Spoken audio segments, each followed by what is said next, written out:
Okay. So, All right. So very first thing, Quest ads. And actually, there has been a development since we talked about it last. okay, interesting. What Yeah. happened with it then? Oh, yeah. So, I guess. So, we're probably recording now. So, Yeah, yeah. definitely. So, episode 2 of Geeking Out. So, I guess strong start. It's a very strong start. So, I guess first off, Quest ads. So the Oculus Quest, it's a standalone virtual reality headset. Doesn't require a gaming computer, a phone, a console, nothing. It's all everything that you do inside of the headset. Video games, social experiences, just watching a movie. That's all built. That's all that processing and tracking is being done inside the headset, and it's sold by Facebook, who owns Oculus. And Facebook, they make pretty much all their money off ads. They've been making a good amount of money from selling the Oculus Quest, but a lot of it's actually been at a little bit of a loss. Because they've priced the headset at $299, Which is something that they did extremely so cheap. people would buy it more and so more Yeah, people yeah, get into to VR. incentivize people towards purchasing a Yeah, VR exactly. headset.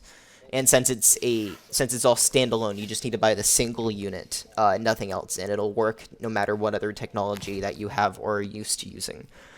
So they've priced it very cheap, so they're not making too much money from the hardware, if any. So it's no surprise now that they have officially shared their system for ads inside of the headset, which isn't, I mean, too surprising. Facebook, they make a lot of their money from ads. It's only a matter of time before they implement it inside of this system in which they were already highly successful, but not making a ton of money Yeah, off and hardware. So, based on what it's looking like, it shouldn't be like too invasive or anything, and so it should be no. like fairly like normal. Doesn't mean people are happy, though. Yeah, Almost I every mean, single honestly, online poll I saw, people were pissed. okay. There's a small fraction, maybe depends how about you look at it. 5%, who were neutral on it, like me. It depends how you look at it, because like honestly, Yeah. as long as it doesn't affect the overall experience of the game, I would not give a shit. Agreed. And so the way that they're implementing it, it's not like every single time you finish a round of Beat Saber, you're going to get a full screen ad for Eggo waffles in your face. Yeah. That's not going to happen. Or a really bad mobile game ad or something like No. that. So it's a developer specific implementation. So it's the developers have to choose to implement it. And when they do, they also get a cut of the advertisement, which allows them to either price their games cheaper or make them for free, which is a really big draw for VR. Because even though games on the Quest are not priced at the full $60 like most traditional games are, they're like around $30. When someone's already made that initial like $300 investment, it's harder to coax them into purchasing another $100 worth of games that are really going to draw them into the space. So having cheaper games and more specifically high quality free games are really essential on a device like this, and hopefully ads would perpetuate that. So Yeah. the way that they're implementing them is so almost like how ads are done in the real world, so on posters or a billboard inside of the virtual environment. And again, developers have to implement that specifically. And so for some games, it works. Like the one that they publicly shared it going into was Blast On. So it's it's a PvP kind of like shooter game. So it's almost like a Western. So you and your opponent are standing on like a platform, and you shoot stuff at each other, and you kind of have to dodge each other's shots, and the first one to get hit loses. So that's the general basis of the game. So that game, it works well. If you want to have just a poster of an ad on the side of the wall, that works. That's not too I distracting. think a game from that the would work really well is a game kind of like Arizona Sunshine, like where you're walking around the real world, like you would pass these like billboards. Well, the ad then has to look like worn down, and I don't think that would be an official that's true. feature. Yeah. So for any game like based in like the future or like a modern environment, ads can work. But that's maybe 20% of the marketplace. But even still, that's better than nothing. And since ads or the developers have to implement it, that will ensure that they're not getting thrown into any game where it's not actually gonna ruin it, right? Or at least developers feel it's acceptable to put ads into the game. But doesn't mean players are happy about it. So when Oculus announced this, they said that they're going to be implementing it in Blast On and a few other games. Blast On was the only game they officially announced for it, and the developers were attacked hard. Like they got a ton of hate, and they actually just a few days ago announced that they're pulling out of the Oculus ad. Really? Just based on campaign, like the based consumer off all the feedback? hate that they got. Yeah, and Ooh. no, some of it's warranted. Like if apparently the game was still going to be at full price and with ads. Oh. Oh, which like come on, Facebook. If you're gonna like make these guys like the sacrificial lamb to like perpetuate, like to try to get your ads thing rolling, at least allow them to sell their game for free, and then with the expensive running ads, and if they're still not making a lot of money, compensate them for that, just for being the first initial people. But that isn't what happened. That probably could have made the situation better, because I mean, I haven't bought or played Blast on. It looks interesting, but if it was free, I would totally check it out if I had to look at some ads. And for a lot of VR games, it's totally like that, especially for the Quest. There's a ton of like awesome things, but I'm not gonna pay like $10 or $20 here or there just to check it out. Yeah. And then that kind of and then still loops have into to watch another ads. idea that you and me were talking about the other day that I just realized that I don't think anyone else is talking about, and that's a like an Oculus Plus or a Quest Plus subscription service. Yeah. So that would remove all ads from any experience that you could have. And it would give you It'd be like a Game Pass like a of Netflix, sorts. yeah, like a Xbox Game Pass type experience, like a Netflix for Oculus games. So developers can opt into this. So if someone is subscribed to Oculus Plus, you get access to a number of titles for free to try out and play as long as they're on the service. And this would be like, I mean, there's already a service like this for PC VR it's called Viveport. I don't have it. I should. I actually think is that subscription based? Yeah, so it's actually there's a lot of great games I on thought there. that was just for playing what's it called? Oculus games on like the Vive and stuff. No, like that. Revive is for playing. Oh, okay, Steam yeah, you're right. is using a I get non-Oculus those one headset to play confused. Oculus games. Yeah, which I was just using the other day to play Stormland with a friend, which is actually severely underrated in co-op. Like Stormland, super solid visuals, gameplay's pretty good. The world interactivity is crap. Your hands aren't physics; they just go through every object. Even for climbing, you that you would can be climb weird. anything, but your hands will just go through a wall if you don't like activate the grab button. And almost nothing is interactive in the world, which sucks because it looks like a world that could be really reactive. But visually, it looks fantastic, and the gameplay is super fun, and co-op is fantastic. So, if you and a friend have a PC VR setup, totally check out Stormland. It's an Oculus exclusive, came out a few years ago, but it's very fun. But I guess back to the point.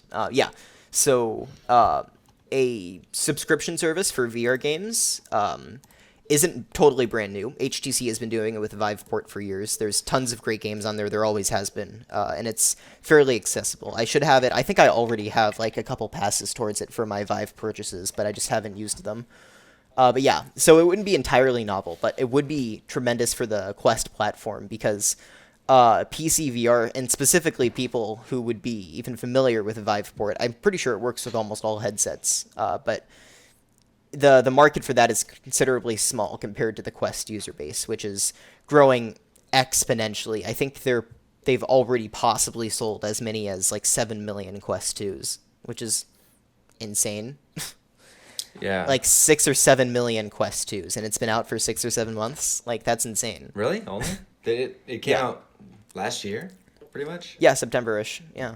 Oh, I thought it was out for way longer than that. No, September. So September, November, December, January, February, March, April, May, June. So yeah. Wait, no. That's more than 6 months. I'm doing my math wrong. That's 8. Something. Mm-hmm. Yeah, no, it 8 doesn't months. It's been out for 8 months. Mhm. I was doing my math wrong. But even still, like, 6 to 7 million units in 8 months, that's pretty impressive. And it's been growing exponentially. Yeah, So well, if I mean, you, it's if very you chart that competitively- out over the next 2 years, I originally thought the Quest 2 was going to sell, like, maybe 10 million units. And that would be, like, very, very successful if the Quest 2 sold 10 million units. Because at that time, VR had only ever had about 10 million users. Now it's like up to 15, and that's just because of the Quest 2 launching over the past 8 months. And I think easily, by the end of its life cycle, it could have sold over 20 million units, and that's by the end of that's within the next year and a half, I should say. Yeah, I would say, yeah, feel in the like next year and a half, a lot of that we can get success up to has to 20 do million. with how VR is becoming more popular because like some of the big games that like are popular for like a little bit of time are like Phasmophobia and they have VR support and also Yeah. how competitively priced it is. Yeah. Oh yeah, no, the price is everything. I mean, the Quest 1, that was $400, which was already Which pretty is still crazy. good. That was the average price of a PC VR headset, and this was competitive with that in specs and could run standalone titles, which was insane. Yeah. Now at launch, it had very few features to it. You couldn't even play PC VR with it at launch. But over time, they added tons of great features like Oculus Link, so you could hook it up to a PC. They added hand tracking post-launch. That wasn't even something they thought possible, and they just did it later on. And they added just so many things. I mean, the game support is insane. And the Quest 2 they launched with $100 cheaper. The processor is now twice as fast, but to most consumers, they wouldn't even care about the processor being twice as fast over the original. So clearly it was the price. So even just going from an insane $400 product to one that's twice as good, but now $100 cheaper, that was the straw that broke the camel's back. Like, the Quest 1 had already done a ton for popularizing, or I should say consumerizing VR, and the Quest 2 just just broke the ceiling. Like, and we're seeing that the Quest 2 outsold the Quest 1 in 1 month. And it's just and it's continuously piling up. And I think there's been rumors of a Quest Pro. I would buy it. I don't know how popular it would be. It'd probably be about twice the price of the Quest 2 with a ton of better hardware features. I would get it. I'm not sure it'd be overly popular though, just because of the price. But the Quest 3, I'm assuming it's going to be $250. Have an improved processor, maybe not twice as good, but probably good. But I would expect up to 3 times improved performance because they would be implementing eye tracking and probably face tracking. And eye tracking is the big one because with eye tracking you can do foveated rendering.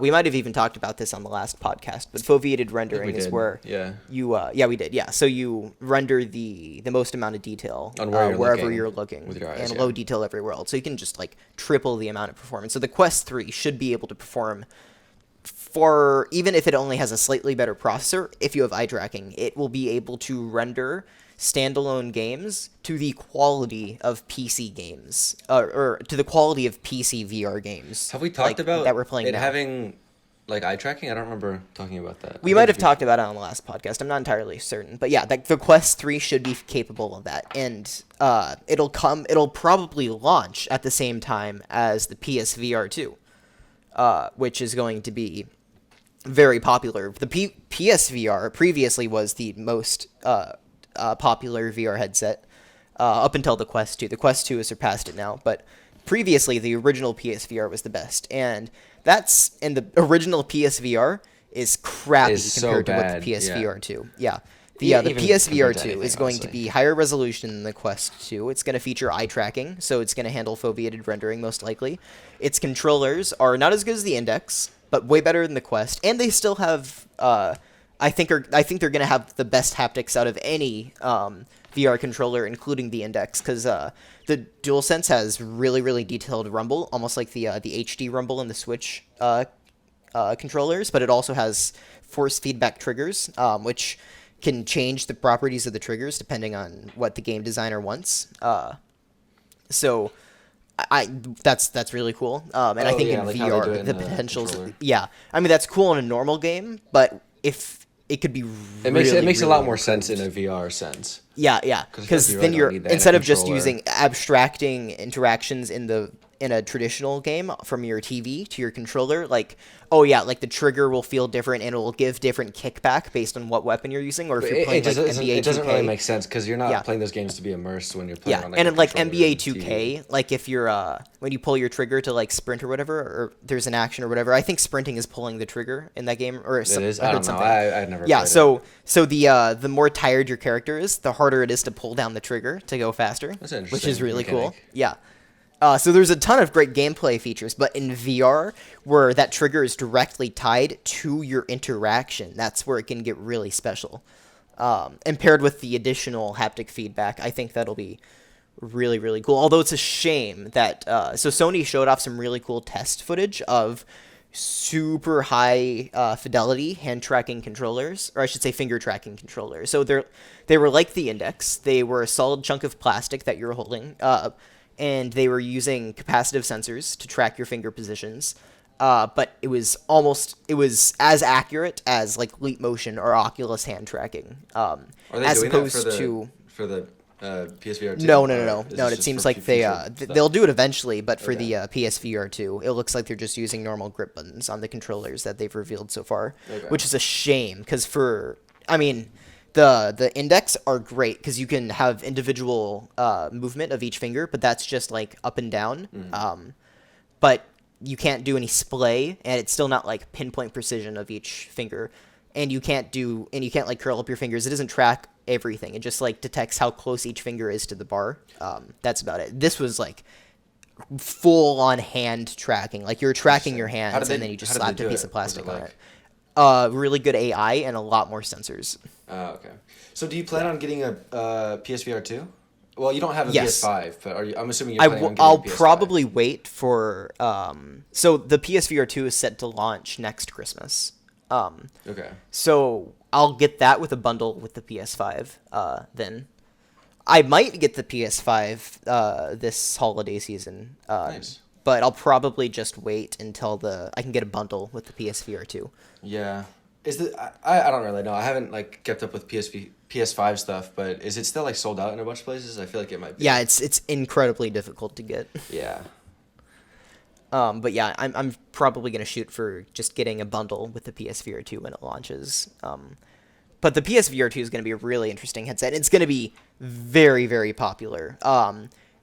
I mean, the PSVR 1 was already way more popular than any other headset at the time, and the PSVR 2 is not going to be any different. And it's going to be riding off of the success that the Quest lineup has had, and consumerizing VR. And so it's going to pretty much be directly competing with the Quest 3, which I expect to launch around next holiday season too. So those two headsets, they're going to be different. The PSVR 2 will be basically just for gamers. Like if you plan on just exclusively playing like high fidelity VR games and you already have a PS5, get the PSVR 2. But if you have a gaming PC that can run VR and you want to do a little bit more social stuff, especially if you want to do productivity work in VR, the Quest 3 will be the far superior headset. You know what I've been wondering for a while, like Sony obviously has a VR headset, but Microsoft has not really made one for the Xbox. No, they actually launched the original, or not the original. They launched the Xbox One X like 5 years ago with one of the goals to support VR, right? Like one of the reasons for doing this is, VR is the future, so we want a console that can support it. Yeah, so they launched the One X with VR in mind. And then Microsoft started developing the Windows Mixed Reality platform. Which I always expected was the them first, to add to the Xbox like support and stuff like that. Which was in the Windows Mixed Reality headsets were the first consumer headsets to utilize inside-out tracking, which is where instead of setting up external cameras in your room to track your headset and controllers, those cameras were built directly into the headset Which is like to what track you see you on like and the your Quest hands. and stuff like that now. Yeah, so they were the very first ones to do that on a consumer level, and that was my first VR headset was a Dell Visor, which was utilizing the Windows Mixed Reality platform. And so it makes a lot of sense for Microsoft as a consumer-focused VR company developing a headset for console users to pioneer tracking technologies that were as consumerly friendly as possible, which they are, because that's what the Quest is currently utilizing, and it's very, very popular, and it's very easy to set up. You can take it anywhere, go anywhere. You don't need to rely on and sensors. It would make in sense your room. for a console because you just plug it in and use Correct. it. Yeah. No. And the PSVR didn't have inside-out tracking. It used the really ancient, bad like PlayStation camera from like that was originally and the controllers wasn't it too. originally from like the PS3 or something? PS3, the PS3, riding off the success of the Wii, had their own motion controllers, and that was what they are. Yeah. And they used that for the original PSVR. And so the technology they used was essentially the type of stuff that you would see some people using phone VR do. They like you have a light, and it just tracks it. Yeah, it worked. but not very it well. worked surprisingly well for what they were using. For what they're doing, And yeah. you could also track the PS4 controller too, which was cool because it had a light on. You could Yeah. track that in 3D space in VR, and there were some cool implementations of that. The PS5 controller doesn't show any apparent signs of being tracked by or being able to be tracked easily. It doesn't have any it doesn't have any LED array, and you wouldn't expect to see that because the PS5 or PSVR 2 controllers look like they're using IR LEDs for inside-out tracking. But I don't think there's any IR LEDs in the DualSense controller right now. They may do a revamped edition for VR with IR controller or IR dots inside. But honestly, I don't know how many games are going to be developed for a single controller. Yeah, I never saw the use of it. I thought it was kind of interesting, but it felt more like a gimmick than it was I think once VR becomes more consumerized, that will still be that might be a popular option because not everybody wants to get off of their couch and flail their hands around to play a game. But what is the point of it being tracked? Super fun. It doesn't Yeah, need to be tracked. it's super fun when you have an actual gun in your hand and you run out of ammo, so you have to pull a clip out of your backpack, shove it into that new gun, cock back the slide, and then actually aim and pull the trigger to kill a zombie. That's an experience unlike anything else, but that requires like physical movement and getting out of your seat. And space. And Sony didn't even expect people to do that in the first place. That's why they only used a single camera to track your headset while you're sitting on a sofa, and then also allowed you to track your PS4 controller. So, and the Hitman 5, or Hitman 3, not 5, Hitman 3, that launched with PSVR support, and that used the controller, the PS4 controller, which you could still use to aim and everything and move around. So you still had 6 degrees of freedom with your hands, but you're just holding a single standard gamepad. So I wouldn't be surprised if a lot of games, especially games or traditionally flat screen games, transitioning over to VR take that approach, just because it's more similar to what people are expecting, right? You can use almost the same control schemes. You're just playing the game in full 360 3D, and your actual, in a lot of cases, your hands in the game will just be the controller. But we'll see what happens. But I wouldn't be surprised if a lot of consumers prefer seated single gamepad experiences. So it'd be cool if Sony gives that option. I won't mind it if they don't. But the PS5 controllers already look pretty great. Yeah, all right. We probably should wrap up that topic. Yeah, I was just going to say. We went from Quest ads to PSVR 2 and PS5 and general VR game design of the future. So, or I should say the near future, but that's what we'd expect. What we didn't talk about, what we haven't talked about yet is Loki episode 2. Yes, that is next. 2 and 3. But let's start with 2 chronologically. So we talked about Loki episode 1 on the last podcast. I watched that last week. I can't remember. Yeah, so I enjoyed episode 2. I think we talked about I would say I enjoyed it about as much as episode 1. Yeah, it's been a pretty enjoyable series so far. My favorite part of the episode was when they went to Pompeii and Loki's little sermon on the goat cart. That was like hilarious. That was my favorite part of the episode. And I saw the Lady Loki, or actually it seems like they're doing both. They're combining the Enchantress character from the comics that's what I was thinking. with the Lady Loki her name character is from the same as the Enchantress, and she's the second version of Enchantress. Yeah, but yes, she also uses enchanting. That's her main correct. Magic. So it's just like, and she has blonde hair. Yeah, Lady Loki from the comics has brunette hair. That's what but she also wears the myself. same horns that Lady Loki does, where they're short, but one of them's broken. Yeah. So she's clearly some version of the Lady Loki character, but she's also clearly some version of Enchantress. And I was wondering for a long time when they were gonna bring in Enchantress into the MCU. Really?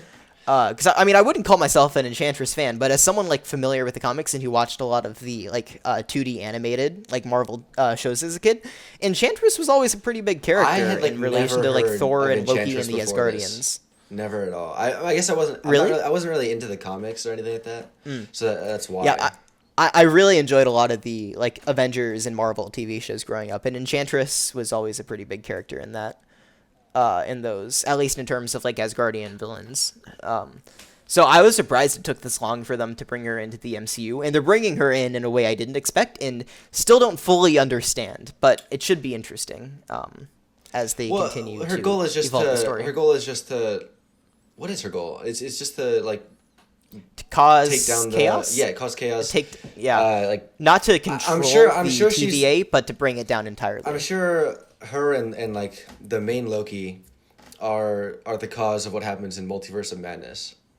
Yes, they are clearly setting up. I mean, this is a.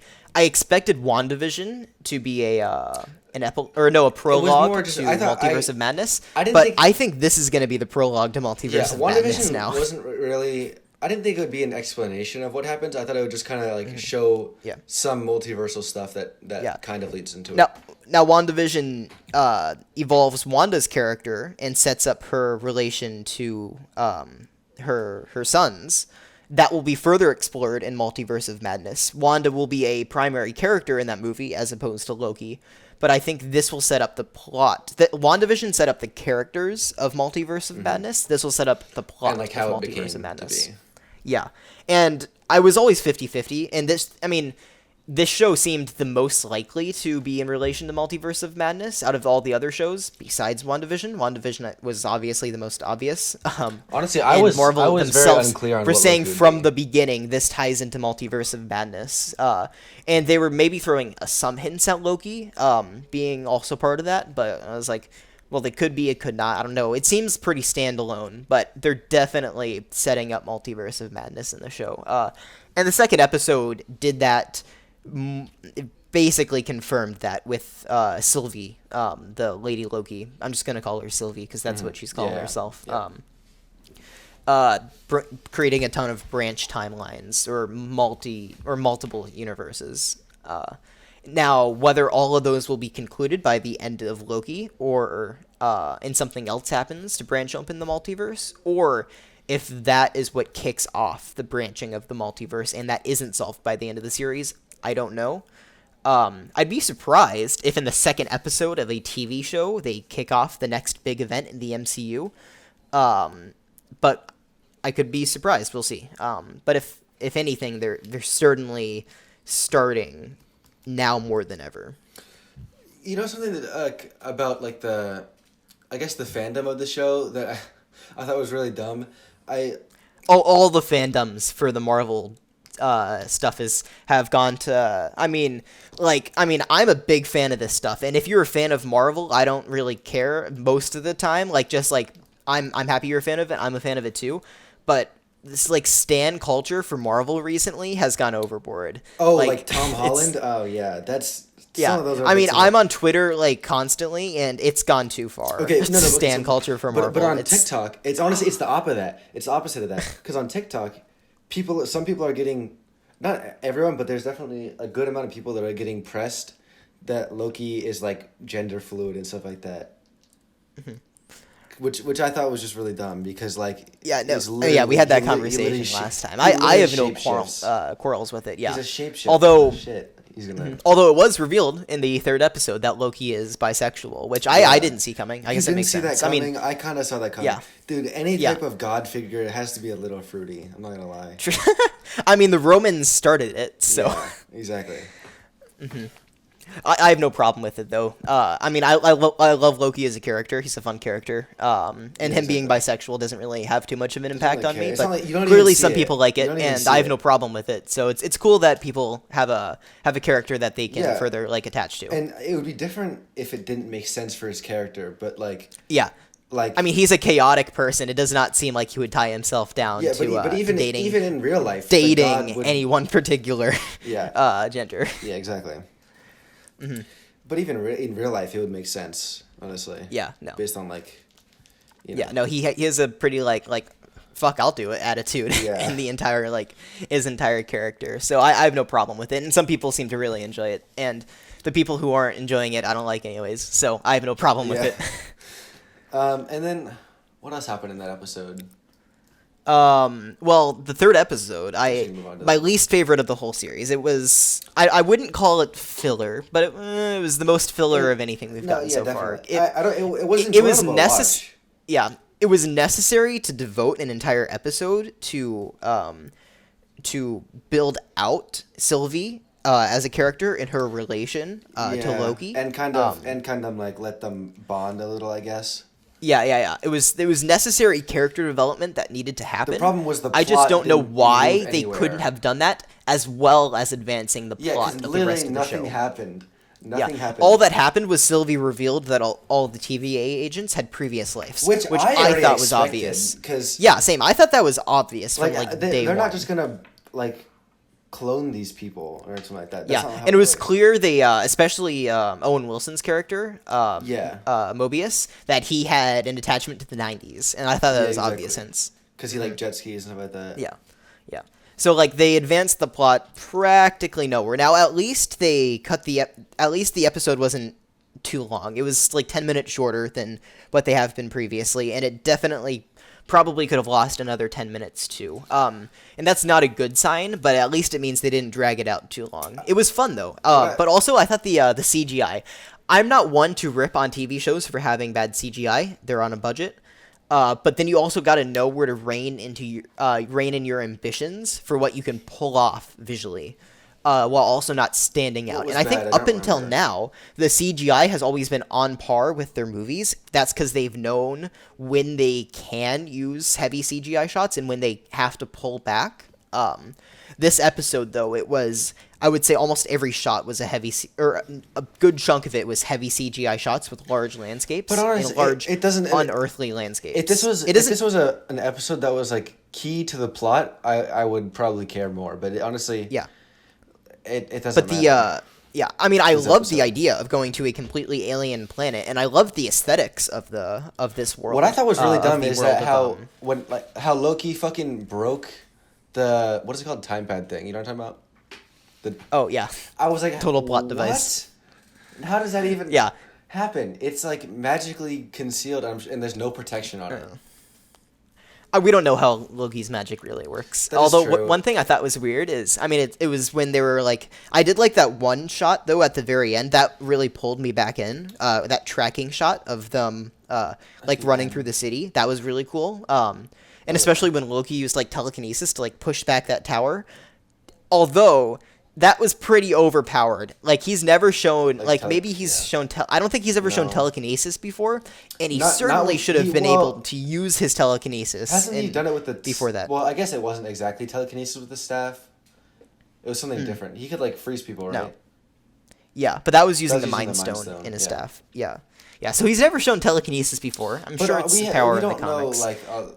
But also, that was pretty strong telekinesis. I'm surprised he hasn't used it up until then. Well, but also even still, this is a variant of Loki, so it's not exactly the one we've seen in the movies and stuff. And true, but he hasn't had much time to learn new god powers since we last saw him in Avengers, right? Oh, that is true. Mm-hmm. Yeah, I guess based on where he's taking I can look past it though as a cool thing, and I can look past it. It was cool in the moment, but the more you think about it, it feels a little out of place.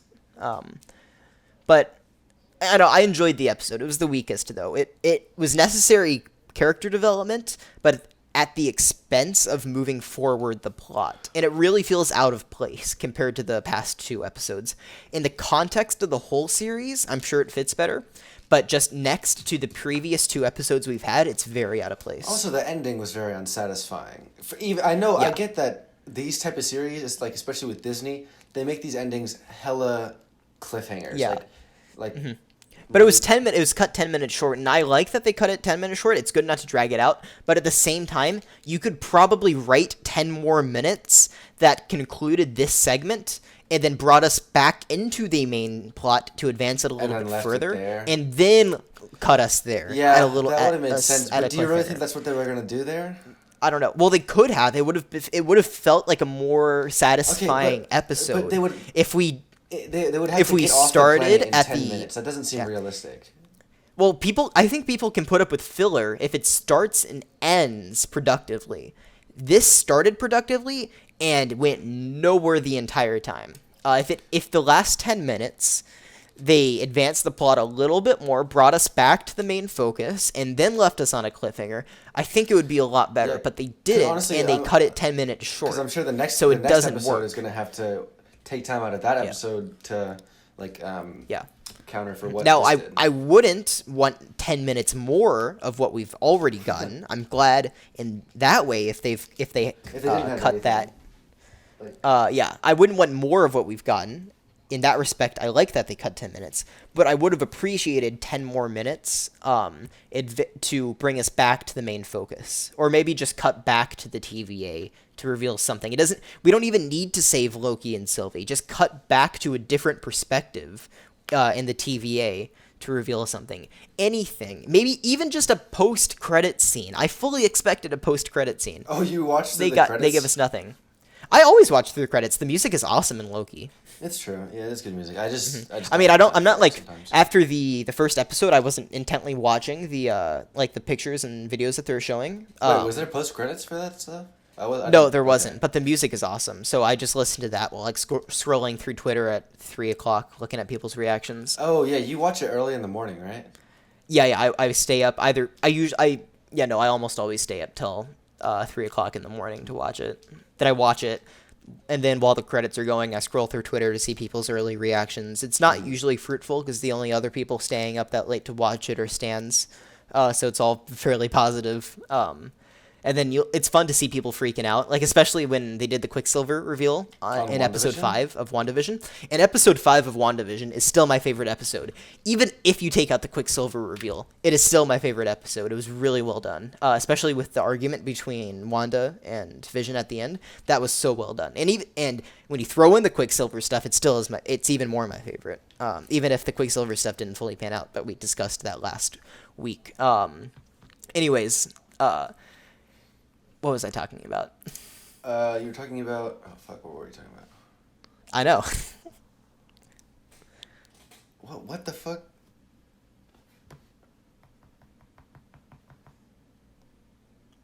We were talking about like early reactions or something like that. Yeah. Oh, yeah. Me staying up late to watch Yeah. it. And then, while I was watching the credits, listening to the cool music, I'd scroll through Twitter and see people's early reactions, which, again, are just normally stans, so almost all okay, positive, so- which is fun when you have cool episode reveals. Like, you're hyped, you see other people hyped. That's cool.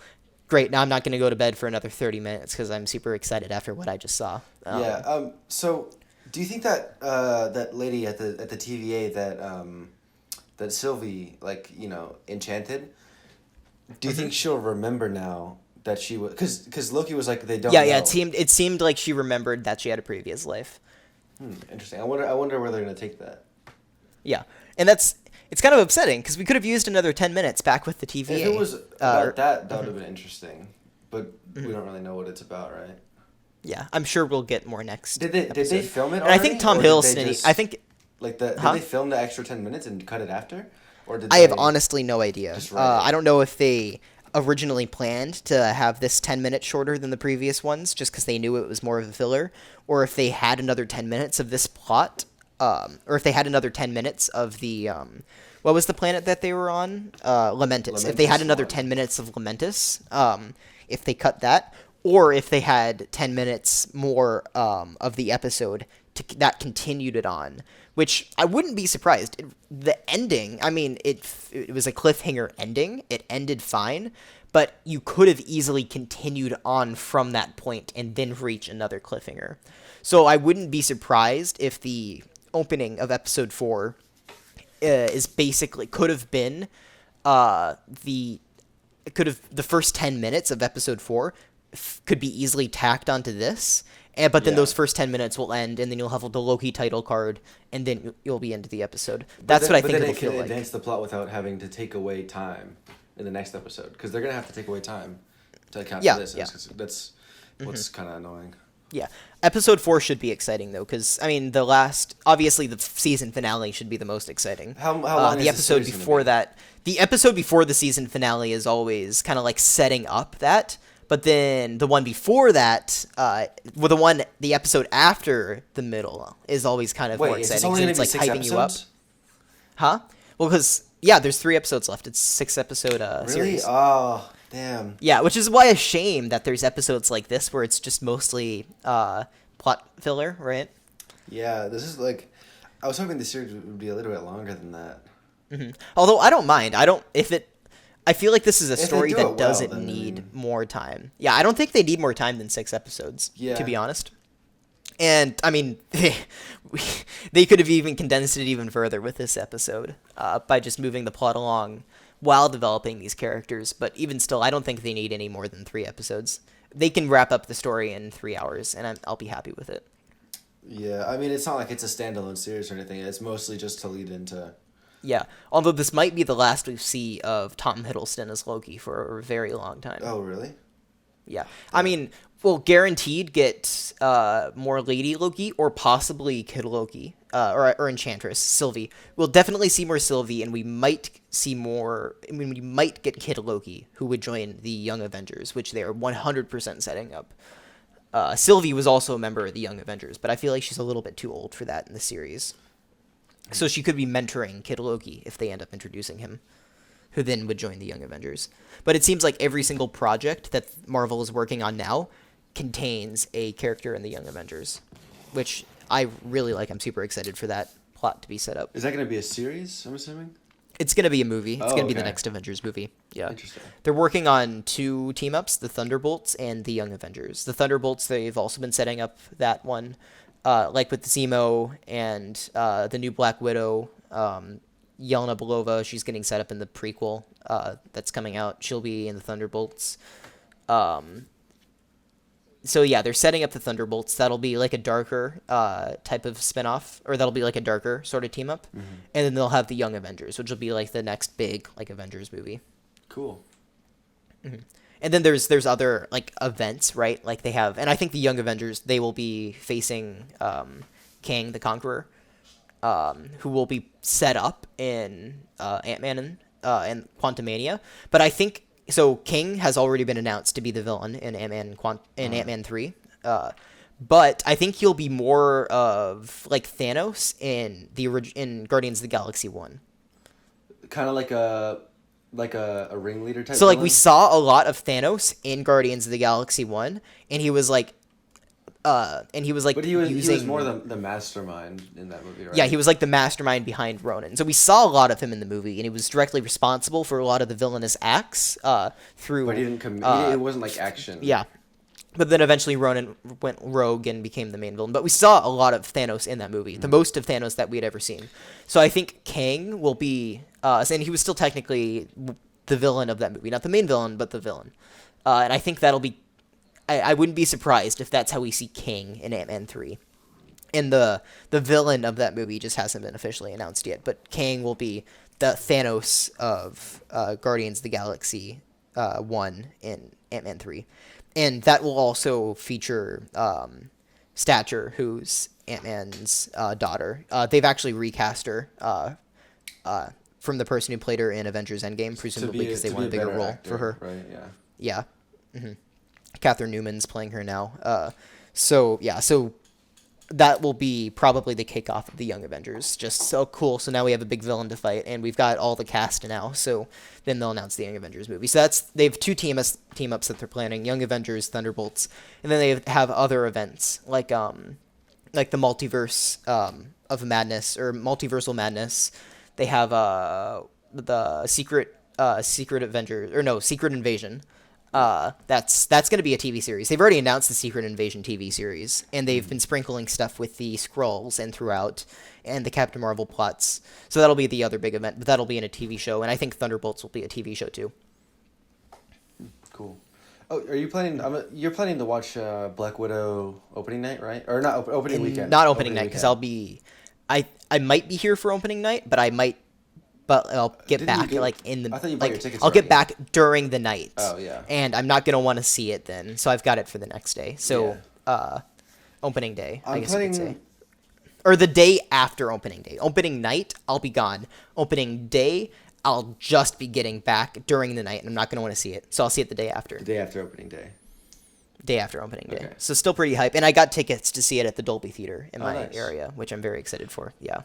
I haven't made plans to watch it yet, but I'm gonna talk to my cousins about it, and I'll probably go watch it with them. Yeah, and you can order it on Disney Plus too. Which if I don't know. If I'm gonna spend the money, might as well go to a theater. Agreed. Yeah, it's $30. Yeah, like so that's 2 movie tickets pretty much. Like what?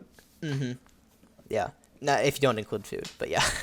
Yeah. Well, And plus, it's gonna be a really fun typically when I theater go with my cousins, experience. I just sneak food in. Yeah. Apparently, so I mean, a bunch of reviewers have already seen it. Apparently, it's okay.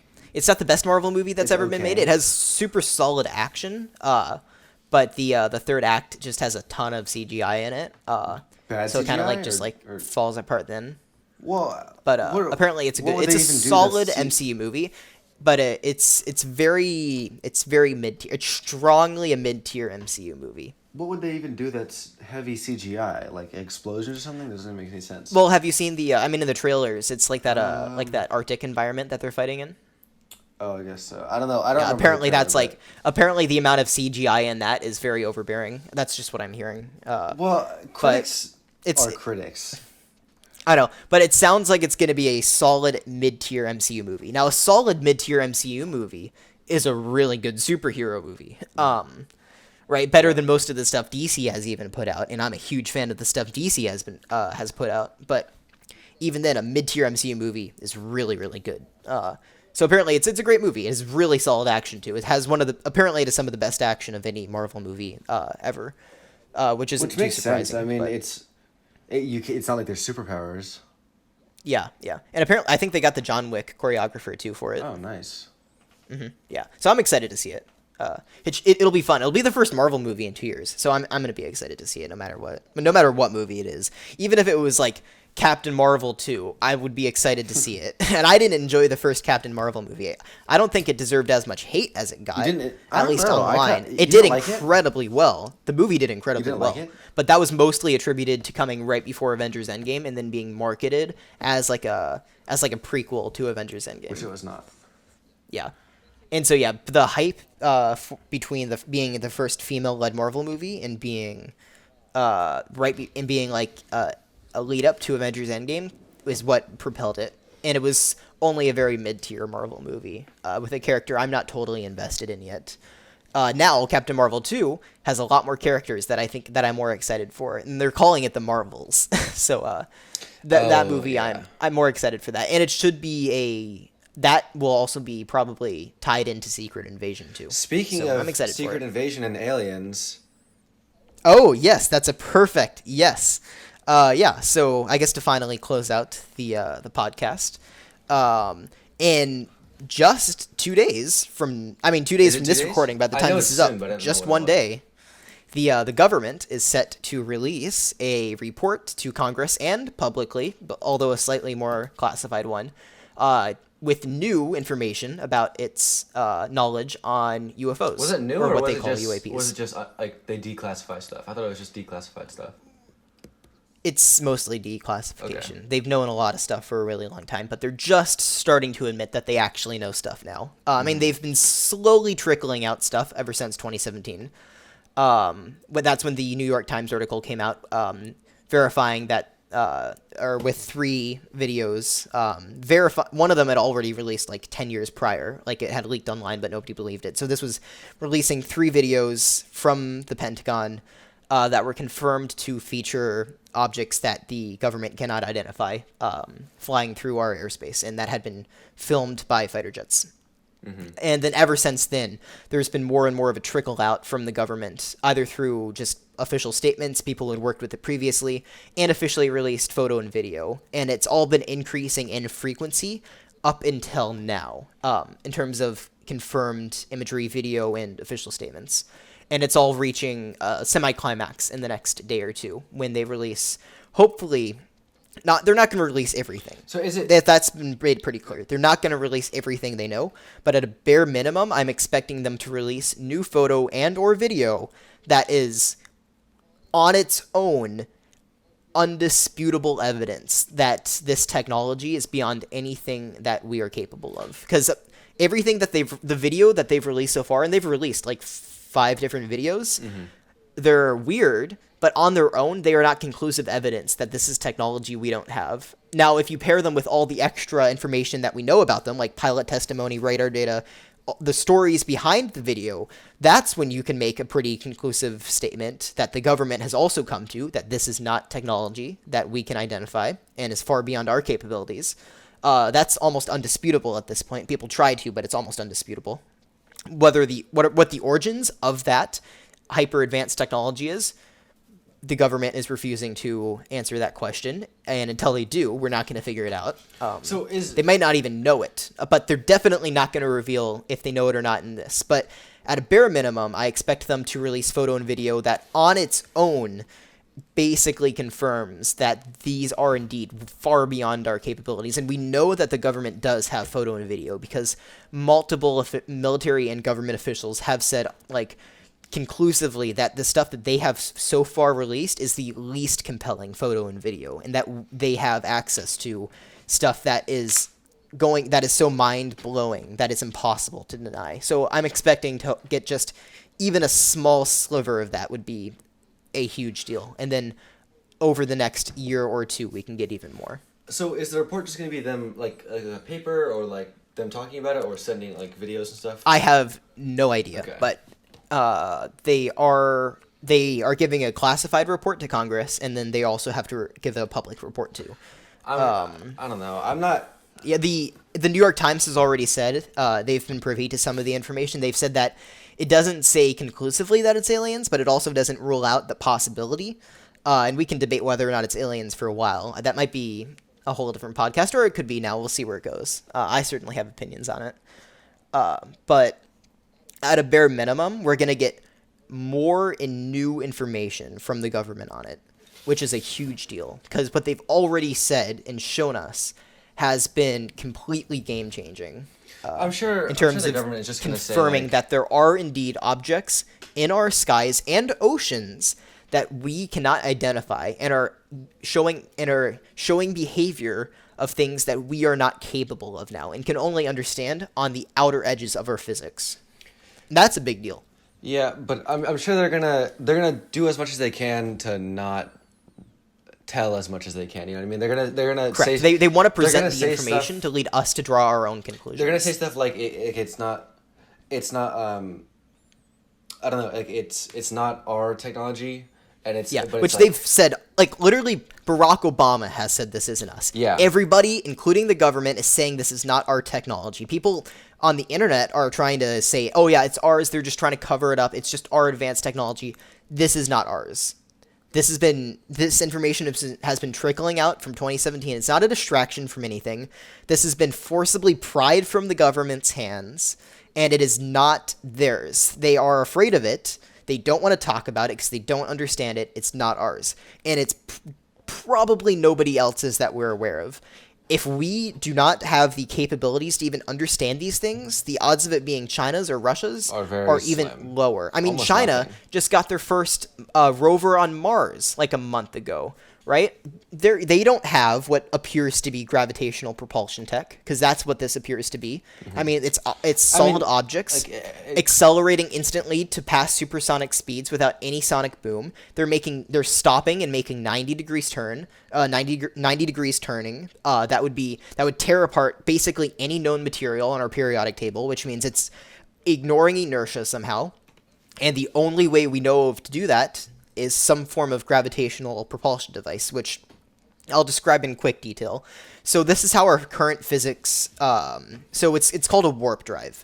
It's been talked about in theoretical physics for a while now, and it's mathematically possible. So space-time is, if you think of space-time, which space and time are inherently tied together, this is Einstein's theory. So if you think of space-time as like a plane of existence, and objects sit on top of that. The more mass that object has, the more gravity, the more it warps space-time. So like Earth, if it sits sitting on space-time, it makes a big dent in it. And the more mass an object has on space-time, the slower you move through time trying to go past it. That's just how it works. It's weird, but it's how it works. And you can't accelerate faster than the speed of light on this space-time plane. But if you can artificially generate mass/gravity, you can warp space-time to pull yourself along it, like how a snake moves on land. That's essentially how it works in Interesting. extremely oversimplified nature. If you can somehow manipulate gravity, because gravity is a field, and in the same way, magnetism is a field. So gravity is a force of reality. Same reason electromagnetism is a force, and we have for a really long time understood how to manipulate magnetic waves, and that's how we have all this modern technology that we're talking on right now. We have a complex and deep understanding of how to manipulate magnetic waves and how that affects electric systems. What we don't yet understand, or even know if it's possible, is to manipulate gravitational waves. But if we came along the technology to manipulate gravitational waves, it would be possible to construct a device that could slide itself along space-time by warping it to create a push-pull effect, like how a snake moves. That's theoretically possible if we had the technology to manipulate gravitational waves in the same way we manipulate magnetic waves. And obviously that type of movement would allow for a number of characteristics, including faster than light travel, and ignoring inertia, making instant turns and accelerations, all without breaking the sound barrier, so they would be entirely silent. They could also cloak themselves very easily, visibly and from radar and sensor data, which these things are doing when they want to. They don't seem very overly concerned about us seeing them, but they'll cloak themselves apparently, and also move away when we try to get too close. So there's everything that we can theorize how a gravitational propulsion engine would work, we're seeing in these devices. So it seems like they could be higher dimensional projections, which is a whole other conversation, but that doesn't quite account for everything I've we're seeing. never heard you talk about that. What is that? Oh, okay, so are you familiar with how multiple dimensional physics works? Not really, but Okay, so imagine you are a two-dimensional being. You exist on a flat plane. You can see straight ahead, and your entire perception of reality is a line. Oh, okay. If an object exists on your two-dimensional plane, you just see it as a blob in your line field of view. And that's your entire perception of reality. You cannot imagine how a third dimension would operate. But us as third-dimensional beings, we can imagine and picture and view a two-dimensional being's existence, and we can interact with it. We can put our finger down on that two-dimensional being's plane of existence, and they wouldn't see, and they would still see us. They would see us, our finger, just as a blob in their single plane line field of view. They would see it as a blob on that line. So they would perceive our interaction in their second dimension, but not in the same way that we can perceive it. And so it works in the same way. A fourth dimension or even higher dimensions can interact with our third dimension, and we would perceive them, but just not in the same way that they perceive themselves. We would perceive them in an extrapolated form of how we view our third dimension. so what you're saying is like what we're seeing is a different is not what they are doing. Yes, it's a higher dimension putting their finger down into ours. Okay. And it's clear, and whatever it is, it's intelligently controlled. So this would mean that there are indeed higher dimensions with intelligent beings that can dip their fingers into our dimension and intelligently observe us and interact with us, which is a pretty big discovery. But that is, I think, less likely than something operating in our known third dimension, which has to be one of three things. Either it's humans, so it's a known entity, so whether that be the United States or another country, it's some other unknown entity, that could be some hidden society, like Wakanda in the MCU, or some underwater civilization, or a civilization, or that's the second possibility, so it's from Earth, but it's not from a currently known civilization. Mm-hmm. Or the third option is it originates outside of Earth. Honestly, And that would be some sort of alien civilization that is coming to if it visit was us. from Earth, that would be honestly way cooler. I'm not even gonna lie. And the thing is, any of these options are immensely interesting. There is a very, very high likelihood, and the government has already pretty much come to this conclusion, that we are witnessing the interactions from a previously undiscovered civilization with technology thousands of years ahead of us. Because odds are this isn't any known organization that we're reviewing. It's definitely not us, and that means it's probably not Russia or China, which are the other two most advanced countries. And which means most likely it's some unknown origin, which means that we, in our lifetimes, there is a solid chance we will come in contact with a previously undiscovered civilization thousands of years technologically more advanced than us. What their origins are could be anything. It doesn't even matter. It's fascinating. And the thing is, this isn't even science fiction.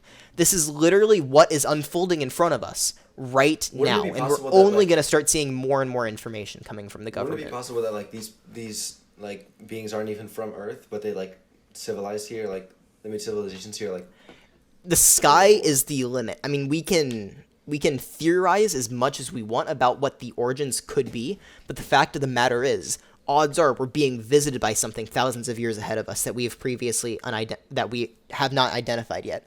And that is going to change our view of the world on a fundamental level. And also, our technological advancement, too. Imagine if we gave our technology to people in medieval times, right? They wouldn't understand it, but they would, we don't understand how these things work. We don't. We have no idea how they work. Our technology does not even... We can maybe, on the outer edges of theoretical physics, we can maybe understand them. But on an engineering level, we don't know we cannot understand it. Yeah. If you gave a fighter jet to people in medieval times, they would not know how to operate it. Even if they tried to reverse engineer it, it would take them hundreds, if not thousands of years to understand it and be able to build one of their own or operate it. And that's basically what we're seeing now. And there's a possibility that the government already has one or even multiple of these craft. I'm not saying it's confirmed, but multiple that we've made one, or high-up sources, or that multiple high-up sources have said that we do have crashed craft.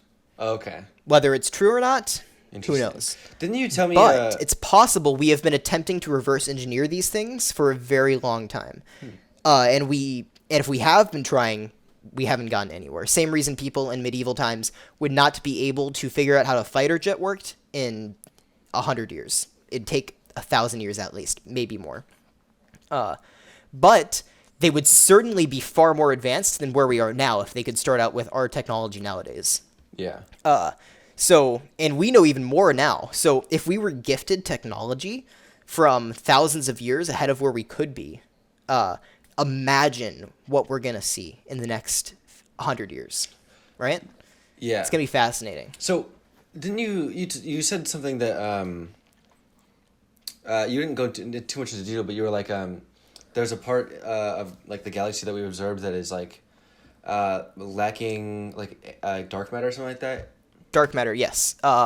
Yeah, so there's a discovery in 2018. It was highly disputed because it made no sense, but recently NASA has further confirmed they've done more readings, and it's 100% guaranteed now. So there is a singular galaxy that we can observe that has practically no dark matter, which is odd, because we cannot confirm dark matter exists, but we think it has to be there, because in order for all of our modern day physics, astrophysics to work, it has to be some sort of mass. So if we don't know everywhere that it exists, in the universe, how do we measure it?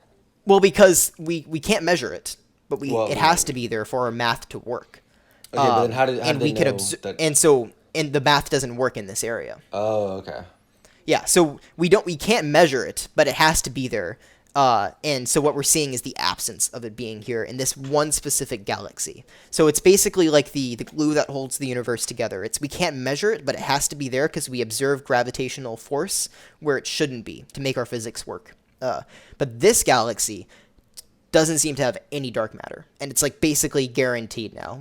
As we've done as many measurements on it as we can, it doesn't have any dark matter, which is odd, because that's the only place in the entire observable universe that has practically no dark matter. It's an even sprinkling through the whole universe, and here there's practically none.